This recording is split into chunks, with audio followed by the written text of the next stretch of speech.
Shalom, selamat hari Minggu buat jemaat-jemaat yang ada di rumah. Mari sama-sama pagi hari ini ada satu kesempatan kembali kita mengucap syukur untuk kita beribadah kepada Tuhan. Walaupun hanya di rumah, tapi kita tetap bersyukur kita masih bisa memuji dan menyembah Dia. Mari sama-sama bawa hati kita di hadapan Tuhan. Walaupun saat-saat ini saat-saat yang tidak mengenakkan, semuanya serba terbatas, tapi kita percaya kasih Tuhan tidak terbatas atas hidup kita. Pemeliharaan Tuhan tidak terbatas atas hidup kita. Oleh sebab itu iman percaya kita kepadanya sungguh-sungguh iman yang hidup. Amin. Mari sama-sama kita datang di hadapan Tuhan. Kita mau menyembah Dia. Terima kasih Tuhan. Terima kasih Yesus.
Ku bawa hidupku,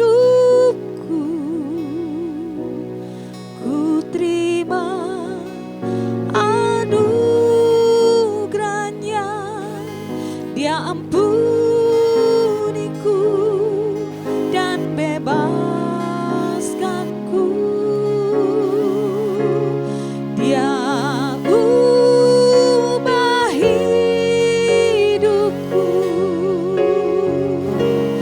barui hatiku. Sesuatu terjadi saat datang di altarnya. Mari pujikan sungguh-sungguh. Sujud di altarnya. Ku bawa hidupku, ku terima anugerahnya.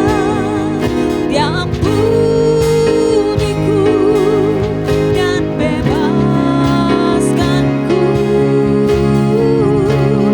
Dia ubah hidupku, barui hatiku. Sesuatu terjadi saat datang di altarnya. Sujud kepadanya, sujud di altarnya. Ku bawa hidupku, ku terima anugerahnya. Dia ampuniku dan bebaskanku. Dia ubah hidupku, barui hatiku.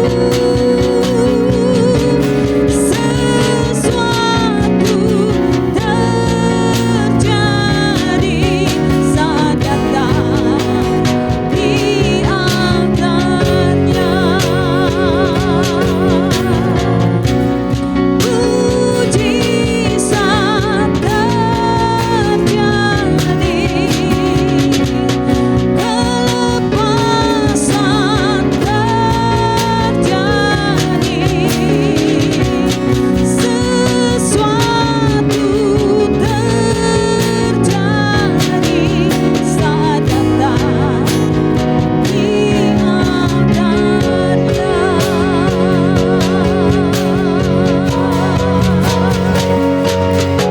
Terima kasih Tuhan, terima kasih.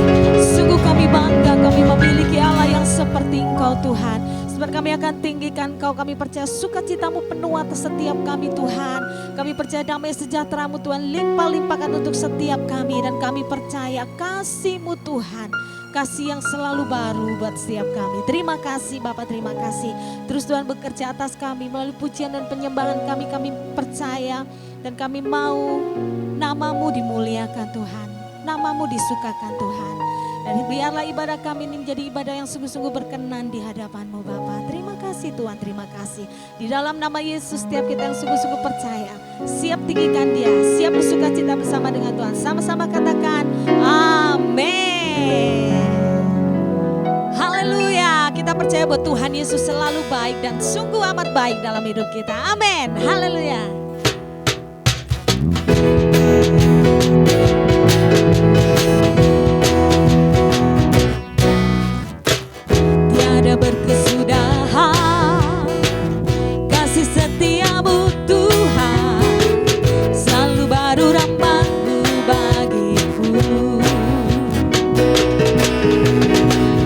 Hari berganti hari.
Yesus baik, Tuhan Yesus baik, Tuhan Yesus baik, sungguh amat baik untuk selama-lamanya.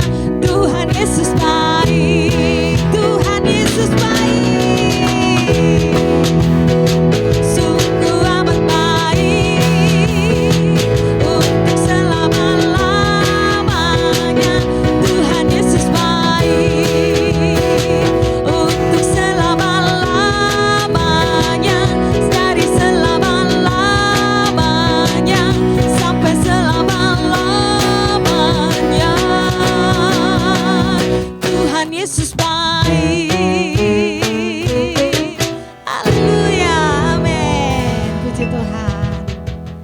Haleluya. Kita percaya bahwa Tuhan sanggup melakukan perkara yang besar dalam setiap hidup kita. Haleluya.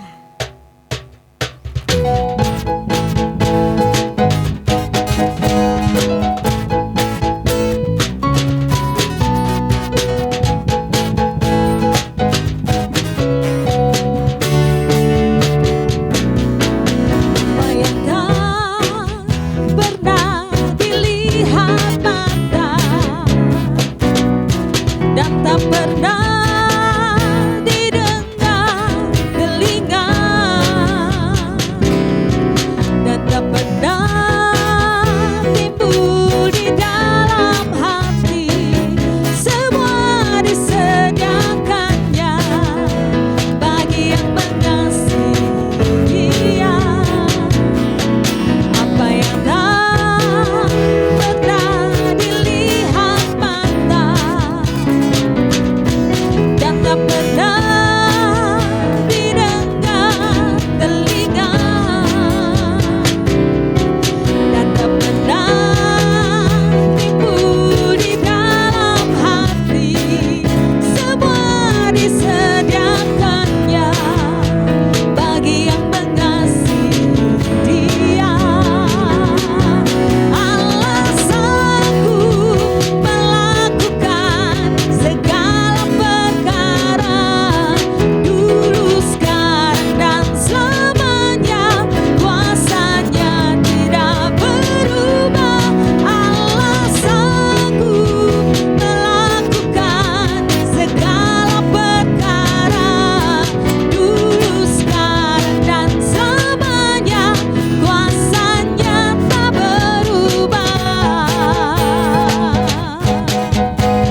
Izinkan Tuhan berperkara lebih lagi dalam hati kita melalui firman Tuhan yang sungguh-sungguh hidup.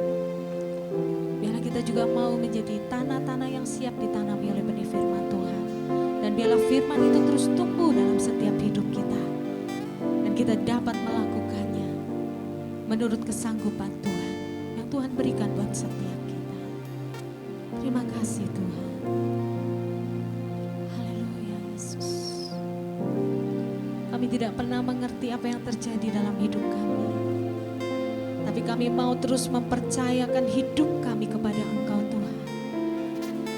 Terima kasih Bapak apa yang sudah Tuhan kerjakan dalam hidup kami. Haleluya Yesus. Haleluya.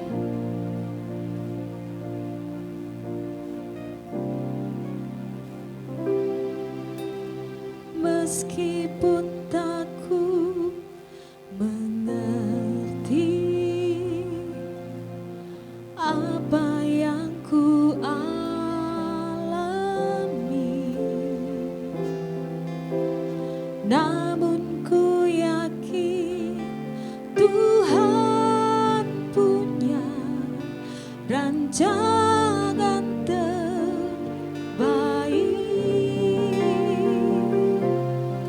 Pertolonganku datang darimu, Yesus yang ku percaya.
pernah kulihat dan tak pernah kupikirkan,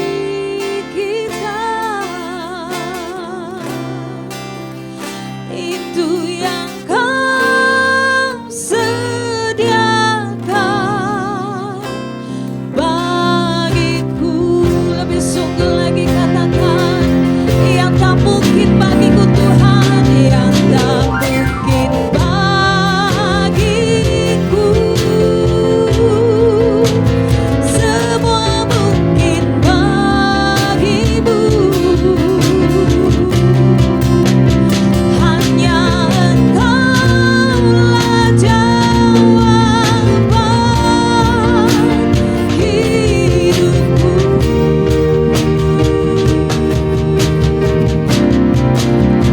Yang tak pernah kulihat dan tak pernah kupikirkan,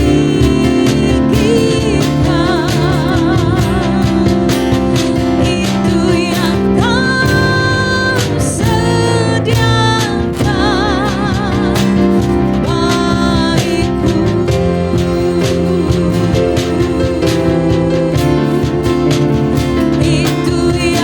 Kau sediakan bagiku.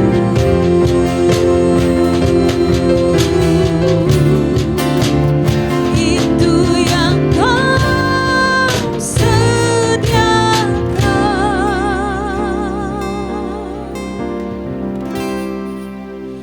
bagiku.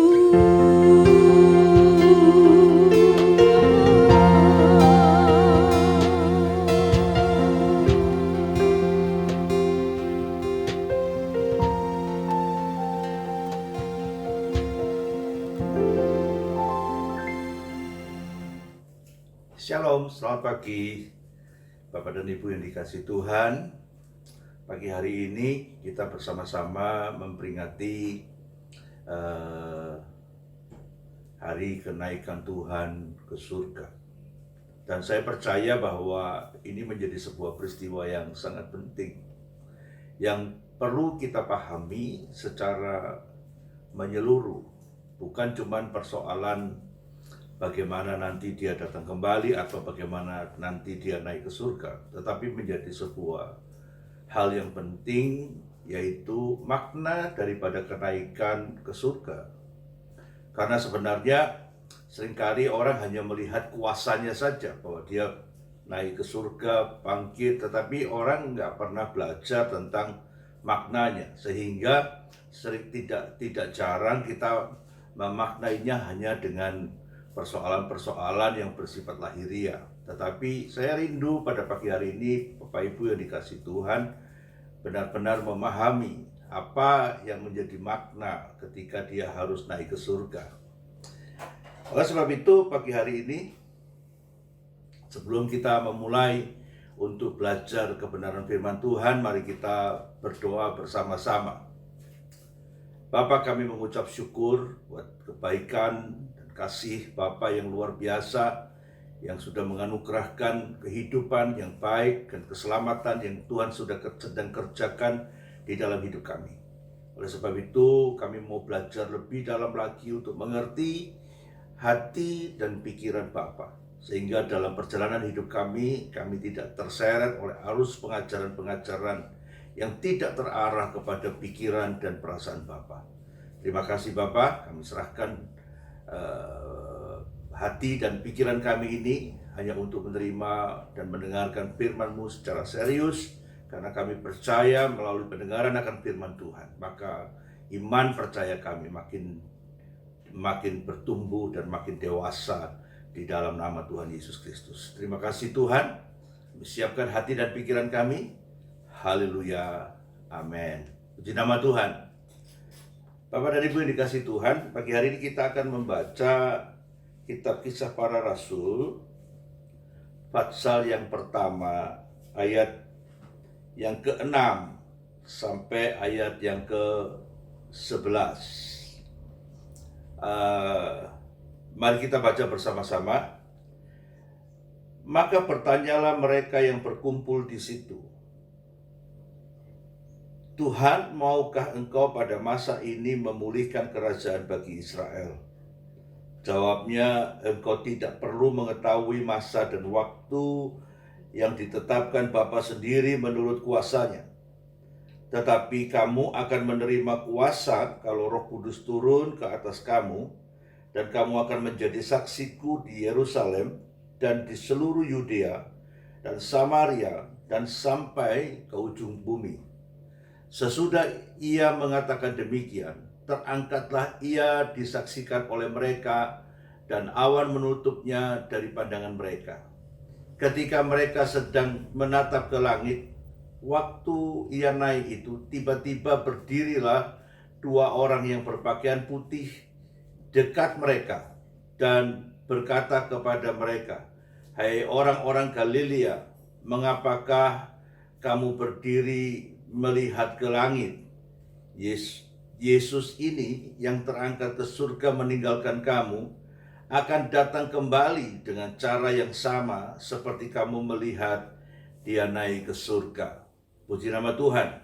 Topik ini menjadi topik yang minggu-minggu ini pasti akan dibicarakan karena bertepatan dengan peringatan kenaikan Yesus Kristus ke surga. Dan hal ini menjadi sesuatu yang penting ketika kita melihat maknanya, ketika kita melihat tujuan Tuhan yang sebenarnya, yang seharusnya kita pelajari baik-baik dan seharusnya kita memaknainya secara benar di dalam hidup kita. Saya akan mengajak saudara, Bapak Ibu yang dikasihi Tuhan, untuk membaca kitab Yohanes pasal yang ke-14. Yohanes pasal yang ke-14, ayat yang pertama. Janganlah gelisah hatimu, percayalah kepada Allah, percayalah juga kepadaku. Di rumah Bapakku banyak tempat tinggal.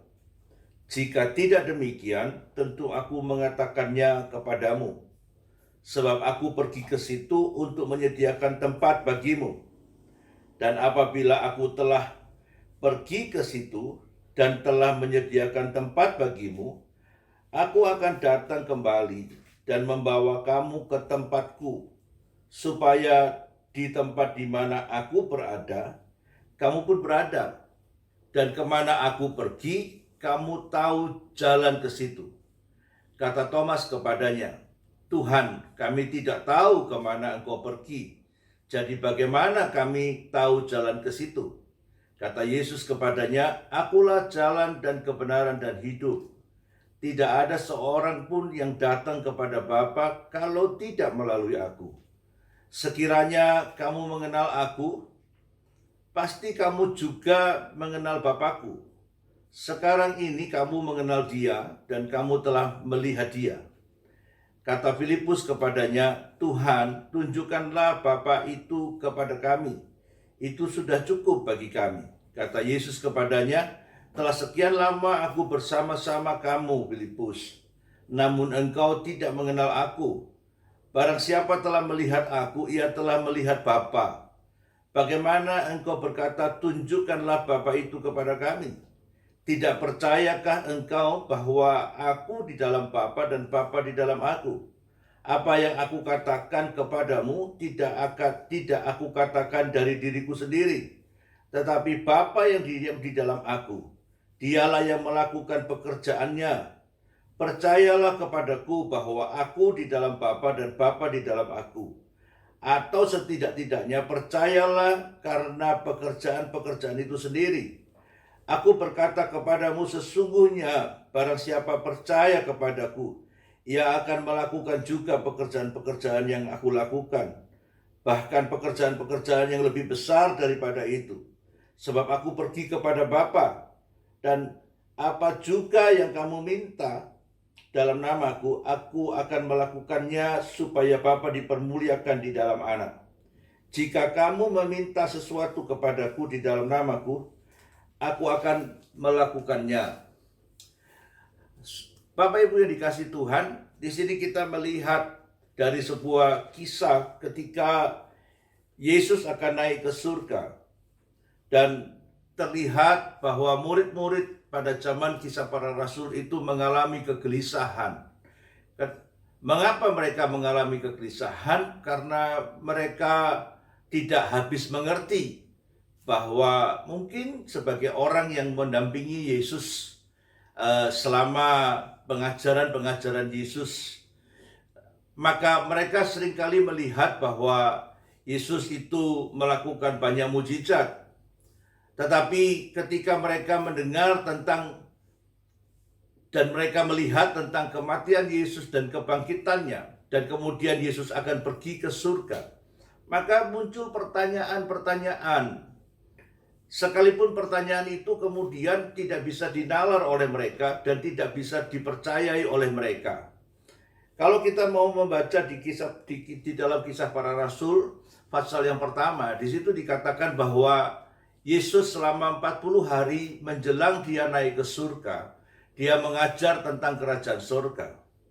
Tetapi sekalipun selama 40 hari Yesus bersama-sama dengan mereka dan mengajar tentang kerajaan surga, kita melihat bahwa di dalam Kisah Para Rasul pasal yang pertama ayat yang ke-6, murid-murid justru menanyakan, kapankah engkau memulihkan kerajaan bagi Israel? Ini benar-benar sesuatu yang yang tidak sinkron, tidak berjalan searah, bahkan sesuatu yang berlawanan arah. Sehingga dalam pengajaran-pengajaran yang kita lihat dan kita seringkali dapatkan dalam hidup kita, maka pengajaran-pengajaran itu seringkali kita melihat bahwa pengajaran itu justru tidak selaras dengan apa yang diajarkan oleh Yesus Kristus. Bahwa Yesus Kristus memikirkan perkara-perkara yang dipikirkan Bapa di surga. Yesus Kristus mengerjakan perkara-perkara yang diperintahkan oleh Bapanya di surga. Sebab itu dia berkata bahwa Bapa di dalam aku dan aku di dalam Bapa. Sehingga seharusnya ada satu pengertian bahwa kepergiannya naik ke surga ini pun merupakan sebuah pekerjaan Bapa yang dimandatkan kepada Yesus Kristus di dalam kehidupan seluruh umat manusia yang mempercayai Tuhan Yesus Kristus. Itu sebabnya Bapak Ibu yang dikasihi Tuhan, mari kita bersama-sama melihat bahwa kenaikan Yesus ke surga itu merupakan bagian dari rancangan Allah yang sesungguhnya di dalam kehidupan kita. Karena bagian ini menjadi bagian yang seharusnya dapat disadari di dalam kehidupan kita, bahwa dalam bagian tentang kenaikan ke surga menjadi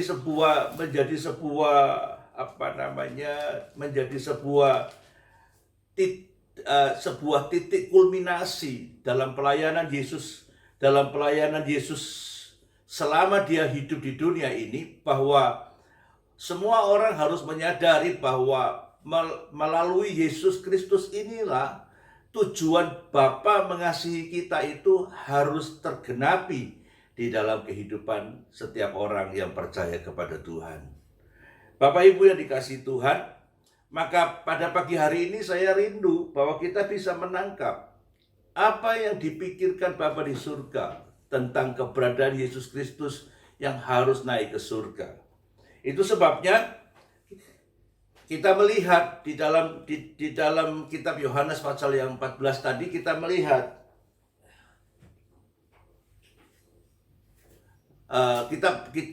kita melihat bahwa ada tujuan penting tentang kenaikan Yesus ke surga.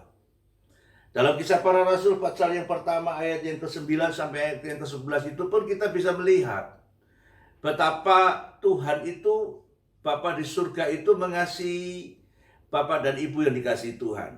Sehingga dalam pikiran Bapa yang di surga itu, melalui Yesus Kristus itulah maka kehendak Bapa di mana Dia berada, kita pun berada bersama-sama dengan Dia. Itu sebabnya Bapak dan Ibu yang dikasihi Tuhan, mari kita mau mulai belajar bahwa tujuannya itu bukan cuma sekedar kita menikmati hidup di dunia sehingga Dia memberikan Yesus Kristus. Tetapi yang lebih esensi adalah supaya Bapak dan Ibu yang dikasihi Tuhan ini bersama-sama dengan Dia pada harinya kelak nanti. Itu sebabnya kita mau baca di dalam kitab 2 Petrus pasal yang ketiga. 2 Petrus pasal yang ketiga, ayat yang ayat yang ke-8. Di dalam 2 Petrus pasal yang ketiga, ayat yang ke-8 dan ayat yang ke-9. Dikatakan begini, akan tetapi saudara-saudaraku yang kekasih, yang satu ini tidak boleh kamu lupakan, bahwa di hadapan Tuhan satu hari sama seperti 1000 tahun, dan 1000 tahun sama seperti satu hari. Tuhan tidak lalai menepati janjinya, sekalipun ada orang yang menganggapnya sebagai kelalaian. Tetapi Ia sabar terhadap kamu, karena Ia menghendaki supaya jangan ada yang binasa, melainkan supaya semua orang berbalik dan bertobat. Itu sebabnya keberadaan Yesus Kristus ini secara esensi kita harus sadar keberadaan Yesus Kristus, kelahiran Yesus Kristus, pengajaran yang dilakukan oleh Yesus Kristus sampai Dia naik ke surga. Kita bisa melihat esensi yang dipikirkan oleh Bapa di surga, yaitu Bapak Ibu yang dikasihi Tuhan dan semua orang yang ada di dunia ini, terlepas dia beragama Kristen atau tidak beragama Kristen, maka yang dipikirkan Tuhan adalah Ia menghendaki supaya jangan ada yang binasa. Caranya bagaimana? Berbalik dan bertobat. Itulah tujuan Tuhan. Sehingga saudaraku yang dikasihi Tuhan, dalam perjalanan hidup kita, seharusnya yang kita pikirkan ketika kita hidup menjadi orang yang percaya kepada Tuhan, menjadi orang yang benar-benar beriman kepada Tuhan, maka seluruh tindak tanduk kita, seluruh proses perjalanan hidup kita, itu harus benar-benar terarah kepada apa yang direncanakan Tuhan. Sehingga kita tidak menjadi orang yang berjalan semaunya kita, tetapi kita menyadari bahwa segala sesuatu itu datang dari Dia, oleh Dia, dan untuk kemuliaan Allah.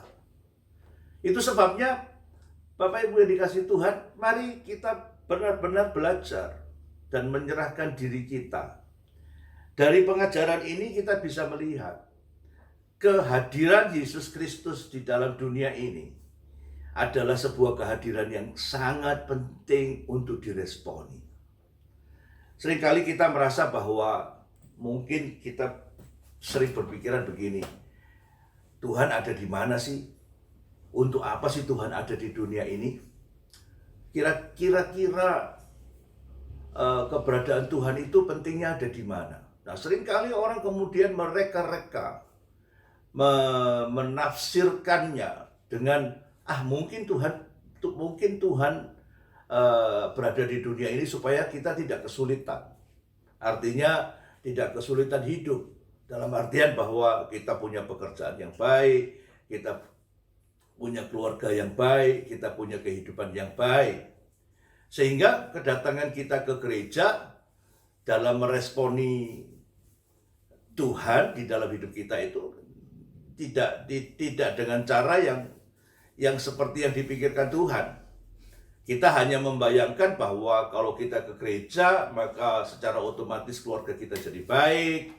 Kalau kita pergi ke gereja, otomatis kita dapat pekerjaan yang baik, mendapatkan penghasilan yang baik, punya kesehatan yang baik, punya komunitas yang baik, menikmati segala macam yang bisa kita nikmati dan kita katakan paling baik. Tetapi apa yang kita pikirkan itu ternyata tidak yang dipikirkan Tuhan. Sekalipun pemikiran itu juga tidak bisa disalahkan, bahwa setiap orang kepingin hidupnya baik. Tetapi mari kita mengingat kembali, kita flashback kembali. bahwa segala sesuatu itu Tuhan sudah sediakan. Taman Eden itu Tuhan sudah sediakan. Tetapi jangan lupa bahwa kita ini juga dianugerahkan oleh Tuhan kehendak bebas. Di mana kehendak bebas itu dapat saja dipengaruhi oleh salah satu dari kedua hal ini. Yang pertama adalah kehendak Tuhan. Yang kedua adalah kehendak pribadi kita. Kenapa? Karena kita ini terlahir, terciptakan dari debu tanah. Yang banyak sekali akan mempengaruhi setiap hal yang ada di dalam kehidupan kita. Keinginan-keinginan kita, impian-impian kita, yang seringkali justru ketika itu berjalan tanpa dapat dikendalikan, maka semuanya itu justru yang akan membawa kita kepada kerusakan-kerusakan, bahkan membawa kita kepada sebuah ketidakmampuan untuk menuruti kehendak Bapa di surga. Itu sebabnya dalam materi pada pagi hari ini kita mau belajar bahwa sebenarnya begini. Ada satu persoalan penting, terutama ketika manusia mengawalinya dengan memilih dengan kehendak bebasnya untuk hidup dikuasai oleh dagingnya, maka manusia sejak saat itu dikuasai oleh dagingnya. Dikatakan, terkutuklah orang yang mengandalkan kekuatannya sendiri, yang mengandalkan manusia, yang mengandalkan kekuatannya sendiri, dan hatinya menjauh dari Tuhan. Bukan Tuhan menjauh dari kita, tapi hatinya menjauh dari Tuhan. Setiap kita kalau kemudian memilih untuk hidup di dalam kehendak kita, maka dosa itu selalu berada di dalam hidup kita. Sehingga pada akhirnya akan menimbulkan banyak hal. Kesulitan-kesulitan yang muncul. Kesulitan-kesulitan yang hadir di dalam hidup kita. Yang menjadi akibat daripada pekerjaan dosa yang ada di dalam hidup kita. Itu sebabnya Tuhan melihat persoalan ini. Tuhan melihat persoalan yang sangat penting ini. Apa? Yaitu dosa. Sehingga kalau dosa ini tidak disingkirkan, dosa ini tidak dipatahkan, dan kita bersama-sama dengan Yesus Kristus meninggalkan dosa, maka kita selamanya akan hidup di dalam dosa. Dan persoalan-persoalan yang muncul senantiasa ada di dalam hidup kita, tidak pernah selesai. Itu sebabnya perlu kita merespon Yesus Kristus. Dari sini Bapak Ibu yang dikasih Tuhan bisa melihat dan menyadari bahwa betapa pentingnya Yesus Kristus itu. Betapa pentingnya kita meresponi Yesus Kristus, meresponi Injil, menumbuhkan iman kepada Yesus Kristus di dalam hidup kita. Yang akan memampukan kita, membawa kita keluar dari dosa, meninggalkan dosa. Sehingga kita mampu hidup bersama-sama dengan Yesus Kristus. Itu sebabnya Bapak Ibu yang dikasihi Tuhan, kekuatan Allah yaitu Yesus Kristus yang adalah Injil yang disebut sebagai kasih karunia itu, itulah yang membawa kita meninggalkan dosa. Karena iman percaya kita dari pendengaran akan Injil itulah yang membawa kita mempunyai kekuatan dan kemampuan untuk meninggalkan dosa. Sehingga Bapak Ibu yang dikasihi Tuhan, perjalanan hidup kita, ketika kita menaruh percaya kita kepada Tuhan, yaitu kepada Yesus Kristus, maka kita sedang menaruh percaya kita kepada rancangan Allah yang besar, yaitu membawa Bapak Ibu kekasih Tuhan itu keluar dari dosa. Yang berikutnya adalah ketika Bapak Ibu yang dikasih Tuhan hidup bersama-sama dengan Yesus, maka pada saat itulah kita sedang diarahkan dan terarah kepada keselamatan yang dikerjakan oleh Yesus Kristus untuk tujuan Bapa di surga, bahwa semua orang harus diselamatkan. Itu sebabnya Bapak Ibu yang dikasihi Tuhan, proses perjalanan kehidupan kita ini, kita harus benar-benar sadar bahwa Yesus Kristus itu dianugerahkan kepada kita itu pada awalnya, pada saat kedatangannya yang pertama kali adalah supaya Bapak Ibu yang dikasihi Tuhan ini kembali, berbalik dan bertobat kepada Tuhan. Dan kalau mau diperjelas kembali di dalam 2 Petrus pasal 3 ayat yang ke-15, 2 Petrus pasal 3 ayat yang ke-15 dikatakan begini, anggaplah kesabaran Tuhan kita sebagai kesempatan bagimu untuk beroleh selamat. Seperti juga Paulus, saudara kita yang kekasih, telah menulis kepadamu menurut hikmat yang dikaruniakan kepadanya. Jadi hari ini ketika kita sedang mengerjakan keselamatan itu, kesempatan yang Tuhan berikan dalam hidup kita ini adalah kesempatan untuk apa? Untuk beroleh selamat. Sehingga dalam pemahaman kita, dalam paradigma yang kita terima, hidup kita ini bukan hidup untuk menikmati hidup kita, tapi hidup kita ini adalah untuk menikmati kasih Tuhan yang memampukan kita untuk berbalik kepada Tuhan dan bertobat dari jalan-jalan yang salah. Bapak Ibu yang dikasihi Tuhan, maka kita akan melihat bahwa kedatangan dan kehadiran Yesus Kristus pada masa pertama kali Tuhan Yesus Kristus hadir di dunia ini adalah Dia rela untuk menjadi korban hanya untuk supaya apa? Supaya kita berbalik dan bertobat. Yaitu bahwa cara berpikir kita tidak lagi dipengaruhi oleh keinginan daging kita, tetapi sejak kita menyerahkan diri kita kepada Yesus Kristus, maka cara berpikir dan cara hidup kita sudah berbalik dari jalan-jalan yang jahat dan mengikuti Yesus. Dan hari-hari ini adalah kesempatan kita untuk bertobat. Hari-hari ini adalah kesempatan kita untuk berubah. Sehingga pada pagi hari ini, Bapak Ibu yang dikasihi Tuhan, saya ingin mengingatkan kembali. Kalau hari ini kita memperingati kenaikan Yesus ke surga, sadari bahwa satu kali kelak Dia pasti datang kembali untuk mengambil hasil pekerjaannya, yaitu Bapak Ibu yang dikasihi Tuhan, untuk naik ke surga bersama-sama dengan Dia. Karena pada saat Dia pergi ke surga sebelumnya, Dia menyediakan tempat bagi Bapak Ibu yang dikasihi Tuhan.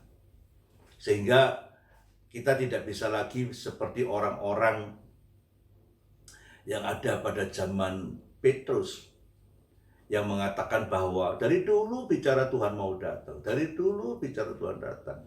Sejak saya sekolah minggu, seringkali mereka guru-guru sekolah minggu saya berkata, Tuhan Yesus segera datang. Di mana-mana dulu ditulis ready or not Jesus is coming. Tapi sampai hari ini keadaan dunia ini tetap sama. Dan seringkali orang mengatakan itu cuma isapan jempol. Saya mau beritahu kepada Bapak Ibu yang dikasihi Tuhan, pekerjaannya sudah dikerjakan, yaitu Dia mengasihi Bapak Ibu dikasihi Tuhan.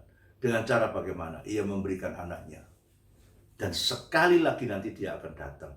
Dia akan bawa Bapak Ibu yang dikasihi Tuhan untuk pergi ke surga bersama-sama dengan Bapa yang di surga. Kita tinggal bersama-sama dengan Dia. Oleh sebab itu Bapak Ibu yang dikasihi Tuhan, ketika kita memperingati kenaikan Yesus ke surga, maka mari kita melihat dengan mata rohani kita bahwa Dia sedang menyediakan tempat, dan untuk Dia membawa kita ke sana, Dia sudah memberikan rohnya kepada kita. Dan hari ini kita sadari bahwa Dia pasti akan datang kembali untuk membawa saudara dan saya naik ke surga. Itu sebabnya Bapak Ibu dikasihi Tuhan, mari kita tidak cuma sekedar memperingati kenaikannya, tetapi mari kita menyadari bahwa kenaikannya itu adalah untuk memberikan jalan buat kita kembali kepada Bapa di surga, dan hidup kita pun bersama-sama dengan Dia sampai selama-lamanya. Amin.